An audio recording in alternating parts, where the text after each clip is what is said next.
우선 가채점 결과 분석인데요. 제가 종합적으로 우선 말씀을 드리면은 국어는 쉽고, 그러니까 지난해보다 쉽고 수학, 영어는 비슷하게 나왔다. 이제 이렇게 말씀을 드릴 수가 있는데 아주 어려웠던 작년 국어보다 이번 2023년도 국어가 쉽다는 뜻이지 뭐 절대적인 기준에 의해서 아주 쉽다 이런 것은 절대 아니라는 거 미리 말씀을 드리고 이번 수능의 수학도 작년 못지않게 어렵게 나왔다. 이렇게 볼 수가 있고 영어는 지난해 1등급이 6.3% 정도 나왔는데 지난해보다는 약간 쉬울 수는 있는데 지난해 못지않게 어렵게 출제가 되었다. 그래서 전반적으로 국어, 수학, 영어를 봤을 때 쉽지 않은 시험이고 지난해 못지않게 어려운 시험이었다. 이렇게 보시면 되고요. 그리고 국어와 수학에서 공통과목이 있고 선택과목이 있는데 공통과목의 문제를 어렵게 출제하고 선택과목 문제를 평이하게 출제한 것도 특징입니다. 사회탐구는 지난해보다 좀 쉽게, 그러니까 좀 어렵게 출제가 되고 과학탐구가 작년에 어려웠는데 작년 못지않게 어렵게 나왔다고 보시면 되고 금년 대학 수학능력 시험의 전체적인 난이도 총평은 변별력이 있는 시험이다. 최상위권 수험생의 경우에도 충분히 점수 차가 날 수 있도록 변별력을 유지한 그런 시험이었다. 이렇게 결론적으로 말씀을 드릴 수가 있겠습니다. 수능 종합 분석입니다. 지금까지 말씀드렸던 내용을 한 번 더 말씀을 드리면은 전체적으로 변별력을 충분히 유지할 정도로 어려운 시험이었다. 그리고 국어, 수학, 물론 영어의 경우에는 여러분 알다시피 절대평가이기 때문에 전 과목을 놓고 봤을 때 어떤 과목 비중이 가장 크고 어떤 과목 비중이 가장 적느냐 했을 때는 사실은 영어가 절대평가니까 영어의 비중이 가장 적다고 할 수가 있습니다. 자, 그런데 특히 수학이 조금 전에 본 대로 작년처럼 어렵게 출제가 되면서 수학이 당락을 좌우하는 주요 과목이 되었고 수학이 당락을 좌우한다는 뜻은 수학을 잘했을 경우 다른 과목을 좀 못해도 못한 과목을 보완하는데 수학을 잘한 과목이 충분히 보완이 될 수 있다는 뜻으로 이해하면 되겠고 사회탐구가 어렵게 출제되면서 조금 전에 말씀드린 과학탐구에 비해서 불리함이 부분적으로 해소가 되지 않겠느냐 이렇게 기대를 해봅니다. 자, 지금부터 정시모집 요강을 좀 말씀을 드리겠습니다. 자, 정시모집의 특징을 말씀을 드리면은 정시모집은 수능 100%로 대부분이 대학들이 선발을 합니다. 다만 서울대학은 금년에 정시모집이 요강이 완전히 개편이 되면서 교과평가라는 것을 별도로 도입을 했는데요. 자, 지역균형 전형이 있고 일반 전형이 있습니다.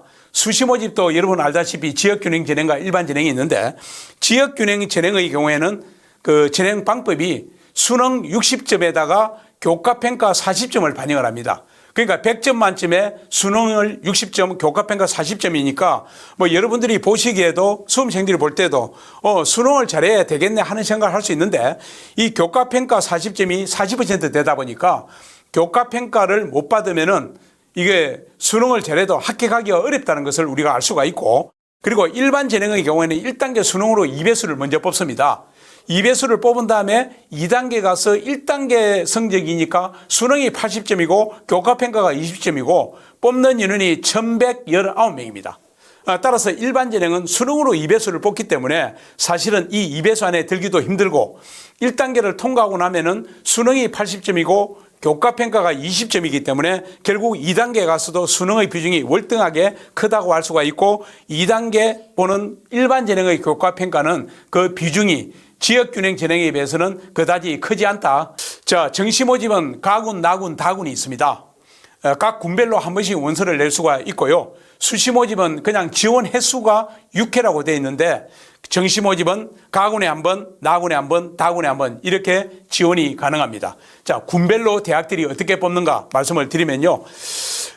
정시모집 인원이 있고 모집군을 여러분들이 확인을 해봐야 되는데 자, 그런데 이제 모집 인원이 변경이 되면은 합격, 불합격에 영향력을 미치게 되고 일종의 합격선의 변동이 생깁니다. 자, 수능시험을 지난주 목요일 날 치고 수능시험 이후에 그럼 입시 전략을 어떻게 짜야 되느냐. 이걸 지금부터 말씀을 드리겠고요. 아마 여러분들이 했을 텐데 빠르고 정확한 가채점을 할 필요가 있고 먼저 해야 될 것이 정시에 어느 대학을 갈 수 있느냐.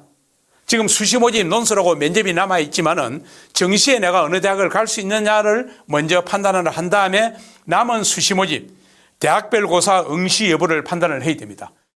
자신의 영역별 수능 성적을 분석을 해야 됩니다. 그러니까 실제 내 성적을 받았죠. 그때는 원점수는 없고 표준점수 100분위 그리고 과목별 등급이 나옵니다. 그래서 표준점수 100분위 등급을 가지고 성적을 분석을 한 다음에 그다음에 대학별로 수능 반영을 어떻게 하는가를 확인을 해야 되는데 이거는 미리 여러분들이 대학별 요강을 보고 확인할 필요가 있고요. 그리고 정시 모집의 지원 경향이 어떻게 될까? 그리고 선호도가 올해는 어떻게 나타날까? 그러니까 예를 들어서 작년에 의대와 약대 선호도가 높았는데 금년에도 이런 현상이 계속될 것인가? 그리고 군별로 이동되는 대학들 앞서 말씀드린 대로 이게 어떻게 수험생들한테 그 수험생들의 반응을 보일까? 그리고 금년에도 작년에 이어가지고 반도체 관련 학과들이 예컨대 서강대학도 그렇고 한양대학도 그렇고 금년에 반도체 관련 학과를 그 SK 하이닉스하고 계약을 맺은 계약학과가 금년에 신설이 되었습니다. 서강대학과 한양대학의 그 반도체 관련 학과 모집 인원이 늘어나면서 그래도 전체적으로 뽑는 인원이 늘어나니까 많은 학생들이 들어갈 수 있다고 볼 수 있습니다. 이것이 어떻게 될지 이런 것도 여러분들이 한번 나중에 예의주시해서 보셔야 되고요. 자, 그 다음에 정시 교차 지원 분석입니다. 자, 이제 미적분 기하 응시자들의 교차 지원이 폭증을 했고요.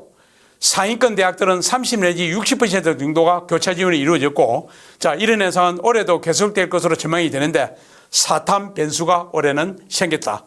그런 말씀을 드리고, 자, 교육대학의 경우, 교육대학도 그래도 옛날 맞지는 못해도 아직까지는 인기가 있습니다. 수학에서 미적분 기하 선택을 한다든지, 가탐, 그러니까 자연계 학생들이 아주 유리합니다. 가계에도 그랬고요. 작년에도 그랬고, 올해도 그렇습니다. 그래서 자연계 학생들이 교육대학 갈 때 인문계 학생에 비해서는 절대적으로 유리한 상황이라는 거 제가 참고로 말씀을 드립니다. 전년도 입시 결과는 어디가의 자료가 전부 다 공개가 되어 있습니다. 어디가 자료는 3년치가 공개가 되어 있는데요. 3년치 중에서 올해 정시 모집에서는 통합형 수능이 작년에 도입이 되었고 올해도 똑같은 통합형 수능이기 때문에 작년 입시 결과가 여러분들이 올해 정시 모집 원서 내는데 도움이 된다는 거 말씀을 드리고, 자, 어디가 자료는 수시 모집하고 똑같은데요. 대학별로 최종 등록자 기준입니다. 최종 등록자 기준이라는 것이 중요합니다. 그리고 대학별로 한산 점수 기준을 해가지고 70% 커트라인이 공개가 되어 있는데 이 한산 점수는 대학들이 우리 대학이 만점이 1000점인데 70% 커트라인이 예컨대 735.56이다. 이거는 수험생 여러분들이 이 감을 잡기가 사실은 어려운 점수고 이 대학별 한산 점수는 이 수능 난이도에 따라서 점수가 왔다 갔다 하기 때문에 여러분들이 쉽지 않은 점수라고 보셔야 됩니다. 자, 영역별 70% 커트라인을 국어, 수학, 탐구, 그리고 국수탐 평균 해가지고 100분위를 공개를 해놨습니다. 이것은 100분위이기 때문에 그래도 참고는 할 수가 있습니다. 그리고 영어는 70% 커트라인이 등급을 공개를 했고요. 그 다음에 이제 대학의 홈페이지에 가면은 대학별로 다양한 자료를 공개해 놓은 게 있습니다. 이 두 가지를 참고하시면 되고, 여러분들이 원하는 대학에서 신입생이 되어 있길 바라면서, 제가 송파구청 송파른에서 하는 설명회를, 라이브라는 설명회를 마치고요.